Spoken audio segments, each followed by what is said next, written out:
We now return to Illinois Rising, presented by the Illinois Opportunity Project, the radio show discussing honest truth about Illinois policy and politics. Here's AM 560's Dan Proft. Joe Kaiser back with Mark Cavers, Vice President of the Illinois Opportunity Project. And Mark, we've talked a lot on this show about issues going on in local government that you might not be as aware of because it's not at the forefront for the Springfield, the Chicago Press Corps. And we've talked a lot about townships in McHenry County and improper spending, but there's a story, and the Edgar County Watchdogs had a good write-up of this past week in DuPage Township out in the western suburbs, with a number of illegal expenditures from the township's general assistance fund. So every township has its general assistance fund that's supposed to be the crux of what the township does. But some of the things that DuPage Township found of the utmost importance to spend money on include a handful of things that are kind of baffling. The sponsor of Black History Month, $1,000 on that in December of 2017. Also in that month, $3,000 on a Bolingbrook Cricket League. I don't know if cricket's really popular in the western suburbs. I'm not a big fan of it in the city, but $33,000 for the Bolingbrook Cricket League. A Leroy Brown Scholarship Fund, $2,000. Sounds like something that could be important, but not something that should be out of the General Assistance Fund. Community Outreach Pastor, another $57 on that. Job Fair Donuts, $52. I like donuts, but I don't know if that's the township's role to spend money on. And then in February of this year, the Bolingbrook Rotary Club had something called mac and cheese sponsor. I don't know what that necessarily means. I guess it's $500 on mac and cheese. But these are just examples of misuse of spending at the township level, which we see more and more. And I think the hard thing with 7,000 units of government, we were talking a little bit about this off air, it's hard to keep track of this. Yeah, that's exactly right. And I would just say, not misuse, illegal expenditures. Right. There should be real repercussions for illegally spending taxpayer dollars. And at least in this example, it's like, hey, December come around, we got a pot of extra money, so let's just spend it all. And you see 6-7 expenditures in December on things. If your mission is to provide general assistance to the needy in your township, I guess you got to explain to me how cricket leagues do that. And one person that is speaking up and wants to hold the township board accountable is Alyssia Benford, who's a DuPage Township trustee, also a candidate for state representative in the 98th district, and she joins us now. Alyssia, thanks so much for joining us. No problem. Thanks for having me. So how did these number of illegal expenditures, come to light, and how do they pass through in the township? How are they approved, and how is no one, speaking up and saying, hey, this isn't the role of the township to spend money on this stuff? That is actually a very good question. The way it works with townships is you have a supervisor of the township, and his primary role is actually also the supervisor of general assistance. So general assistance is governed by the Public Aid Code. The supervisor of general assistance is responsible for making sure that code is followed to a T. That honestly is not the board's responsibility. It is the responsibility of the supervisor because he is in charge of general assistance. Now, the way it works in our township government is we give he has a budget every year. Let's say his budget is $350,000. He can technically use those funds for whatever he wants within that public aid code. It does not require prior board approval. It is sometimes included in our board packets, but technically it really doesn't require any action on the board because he is the primary person that's responsible for it. And so, Alyssia, how did you find these questionable expenditures? Well, I found those questionable expenditures because back in March, we had a pretty big debate in one of our meetings, and the supervisor at the time made a comment basically saying that he didn't care what the board thought about this one particular item. The majority of the board felt one way, he felt a different way, and he basically said, I don't care whatever you all do, I can just pay for it out of general assistance. And I started thinking, well, that really doesn't make sense that you would just go against what the board wants to do since you can't do it out of the town fund and just say, I'll go over and pay it out of general assistance. And so I actually took a look at some of the information that is available online on our website. Our payables are available the Friday before our meetings. And I saw something that came out of home relief and was like, okay, home relief for, like you said, a sponsorship. I said, well, that doesn't really make sense. And so I then took a look at our general assistance budget versus actual over the last 5 years, and I noticed a trend. Over the last 5 years, someone systematically moved 5 more. General assistance used to be 5% of our budget. At one point over these last 5 years, it went all the way up to 20% of the total township budget. And right now, I think it's sitting at about 13%. So we were in our budgeting period, which made me look at it a little bit closer as we decide what we're going to budget for general assistance. So how do you clean this up, though? So Mark and I were saying in the outset that Illinois has 7,000 or nearly 7,000 units of government. So with all these units of government at the local level, it's kind of hard to keep track of all this spending that's going on. What steps do you take to clean up? And also on that note, do you think it might be of the utmost importance to maybe cut back on the units of government that the state has? That's another good question. It's hard for me, of course. I've been a township trustee for 7 years. So, of course, if I jump up and yell, oh, we need to do away with townships, people are going to look and say, well, why did you serve on this board for 7 years? Obviously, you felt there was a need. I want to make sure that we all understand the same thing. I do definitely believe that there is a need for the services that we provide within DuPage Township. We provide social services for people in need, for children, and also for senior citizens, as well as, for families if they're having problems with rent or things of that nature. That's what that public aid code is intended to do.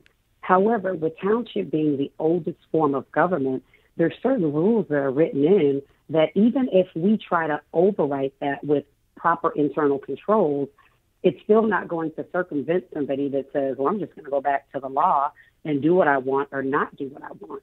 And I even specifically asked that of the township officials of Illinois when I started to see this kind of too much of a flexibility with the general assistance. I said, hey, what if I were to write up a document of internal controls? Is that enforceable? He's like, not in a court of law. And I do have experience with writing up internal controls, looking at strengths, weaknesses, areas for improvement. I could do all that. But then in a court of law, a township supervisor can technically do whatever he wants.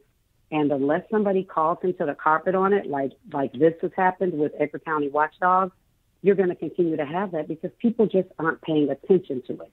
Yeah. It's a small budget. Nobody cares. And it seems like it's really indicative of the bigger problem, that you have a culture and a structure in the state and in state government and in a lot of local governments where these are set up to be, at the disposal of a supervisor or to promote their policies and their agenda rather than having a structure and a culture of accountability.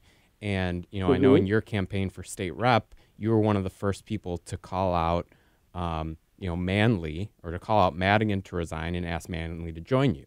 And your opponent, Natalie Manley, was one of the first people to defend Lou Lang in light of allegations of sexual harassment against him. And so, what can you do as a local leader, as a candidate for state representative, to try and change the culture and demand accountability, across government units, across political parties? We can't be afraid to go against the grain, okay?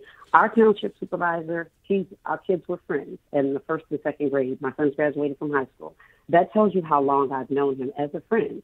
But if I feel that you are doing something that is, one, detrimental to the township or detrimental to the board that I serve on, we have to be willing to call a person out on that.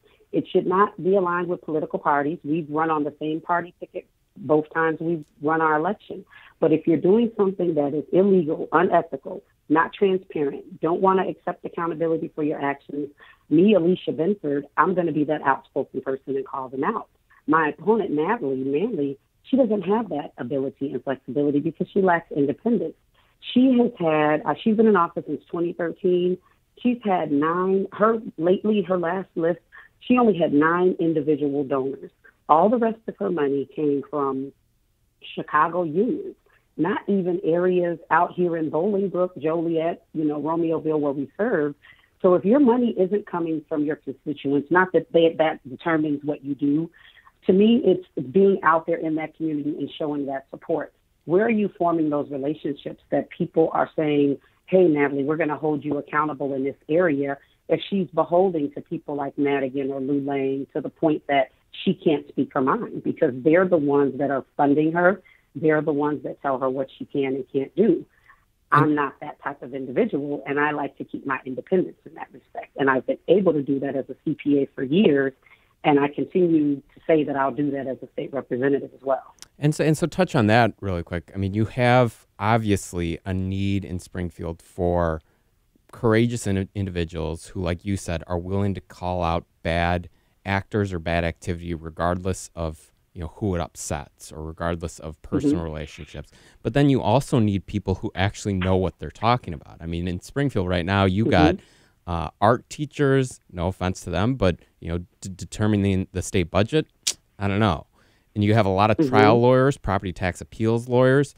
I mean, what about, just the case that we need some people with experience and understanding of the budget in order to properly, pass and fund state services?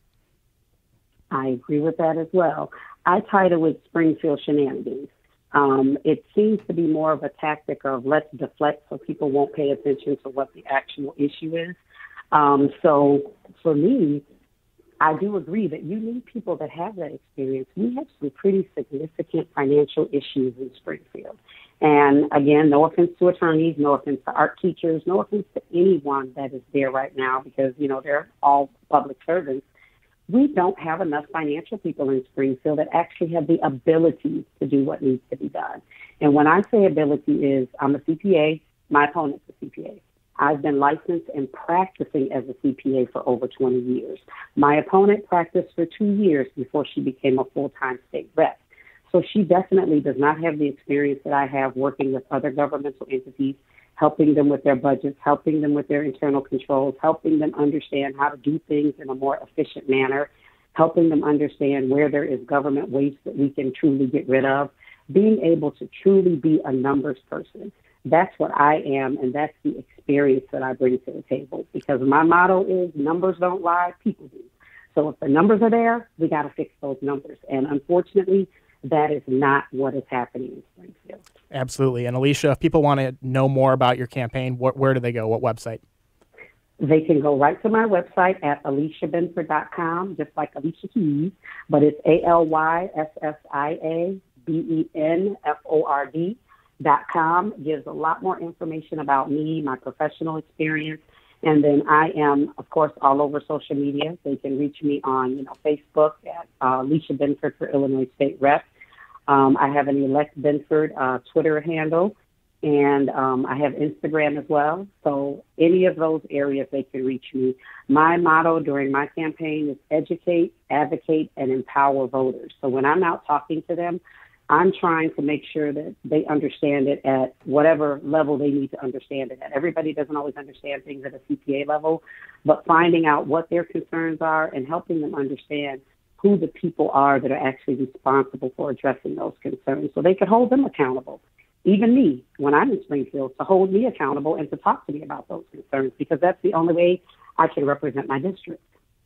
Alyssia Benford, DuPage Township trustee and candidate for state representative in the 98th District. Thanks so much for joining us. Really appreciate your time. Thank you. You all have a good day. You too.